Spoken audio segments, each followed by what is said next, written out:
साथियों नमस्कार।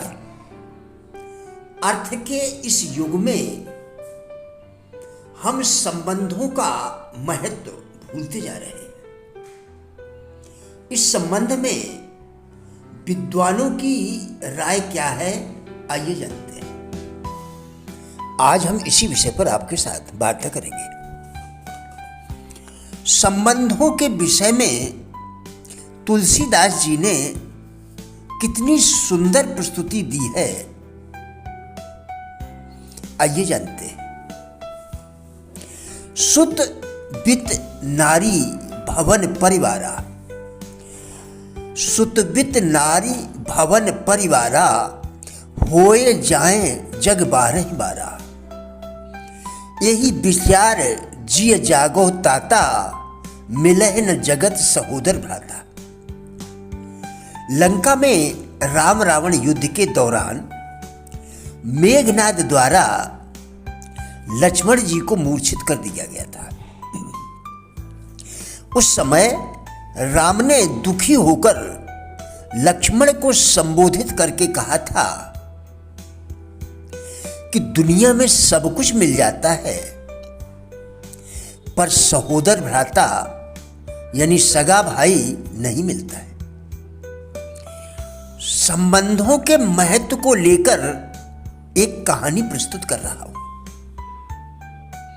एक गांव में एक माता पिता से पैदा हुए दो भाई रहते थे। माता पिता की मृत्यु के बाद उन दोनों भाइयों के बीच सहज बंटवारा हुआ, परंतु सोने की एक अंगूठी को लेकर दोनों के मध्य विवाद हो गया। विवाद के बढ़ने पर दोनों अपनी अपनी समस्या को लेकर एक संत के पास पहुंचे। संत ने उनकी समस्या सुनकर कहा, अपनी अंगूठी यहीं पर रख जाओ और कल आना। उनके जाने के बाद संत ने सुनार को बुलाकर उसी अंगूठी की प्रतिलिपि तैयार करने को कहा, यानी वैसी ही अंगूठी बनाने को कहा।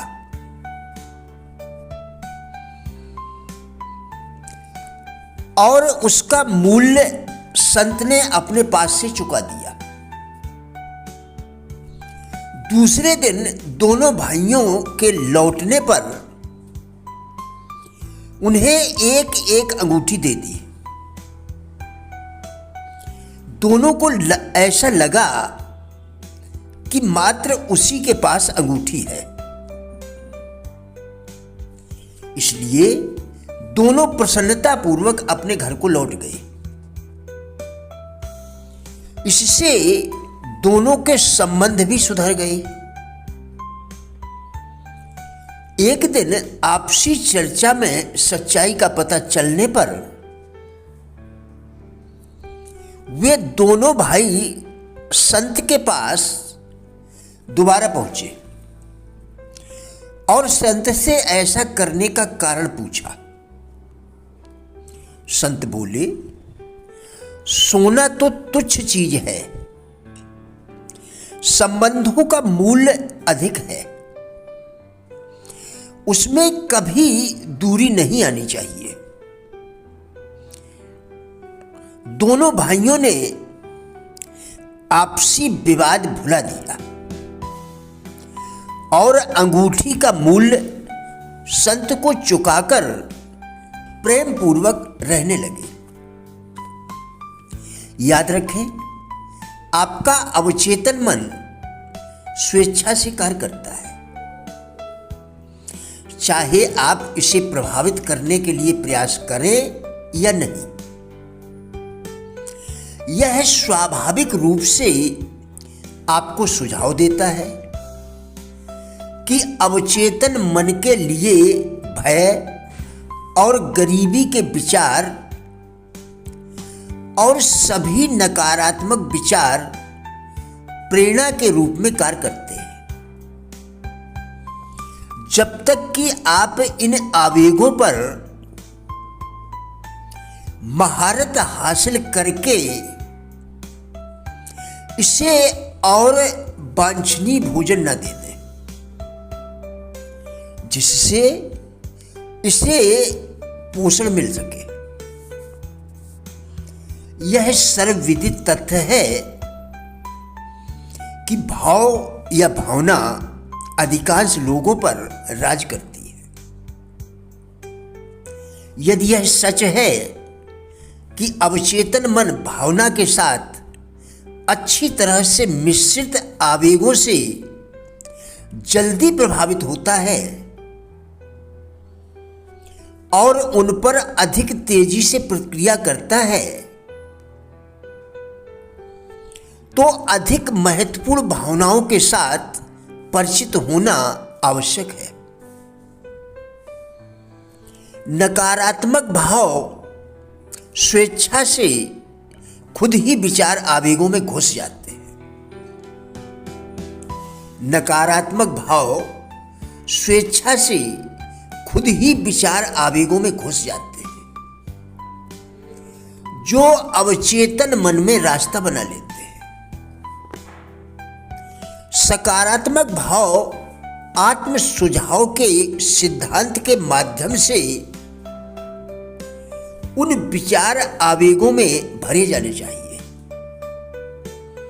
जिन्हें एक व्यक्ति अपने अवचेतन मन में रोपित करना चाहता है। 7 प्रमुख सकारात्मक भावनाएं कौन कौन सी हैं? नंबर 1 इच्छा, नंबर 2 आस्था, नंबर 3 प्यार, नंबर 4 सेक्स, नंबर 5 उत्साह, नंबर 6 रोमांस, नंबर 7 आशा। इसके अलावा अन्य सकारात्मक भावनाएं भी हैं, लेकिन ये उपरोक्त 7 सबसे शक्तिशाली सकारात्मक भावनाएं हैं। इन पर केवल प्रयोग के द्वारा महारत हासिल की जा सकती है। 7 प्रमुख नकारात्मक भावनाएं जिनकी उपेक्षा हमेशा करनी है: डर, ईर्ष्या, घृणा, बदला, लालच, अंधविश्वास और क्रोध। सकारात्मक और नकारात्मक भावनाएं एक ही समय में मस्तिष्क पर कब्जा नहीं कर सकती, एक दूसरे पर हावी जरूर होंगी। यह सुनिश्चित करना आपकी जिम्मेदारी है कि सकारात्मक भावनाएं आपके मस्तिष्क पर प्रबल प्रभाव बनाए। वहां आदत का नियम आपकी मदद के लिए आ जाएगा। सकारात्मक भावनाओं को लागू करने और उपयोग करने की आदत बनाएं। सकारात्मक भावनाओं को लागू करने और उपयोग करने की आदत बनाएं। आखिरकार वे पूरी तरह से आपके मस्तिष्क पर हावी होंगे कि नकारात्मक इसमें प्रवेश न कर पाए, कि नकारात्मक भावनाएं इसमें प्रवेश न कर पाए। प्रिय साथियों, राजेंद्र भाटिया यूट्यूब चैनल के सभी वीडियोस एक अच्छी जिंदगी जीने के लिए अत्यंत ही उपयोगी है। हमारा विश्वास है कि इस चैनल के सभी वीडियोस आपको जरूर अच्छे लगेंगे। कृपया चैनल को सब्सक्राइब करें, जिससे इसी प्रकार के और भी वीडियोस आप लगातार देखकर अपने विचारों में परिवर्तन कर सकें, क्योंकि विचारों के परिवर्तन से ही जीवन में परिवर्तन संभव है। वीडियोस को लाइक एवं शेयर करके कृपया हमारे फेसबुक पेज गुड लाइफ को भी फॉलो करें, जिसका लिंक वीडियो के डिस्क्रिप्शन में दिया गया है। कृपया हमारा भी उत्साह बढ़ाएं। धन्यवाद।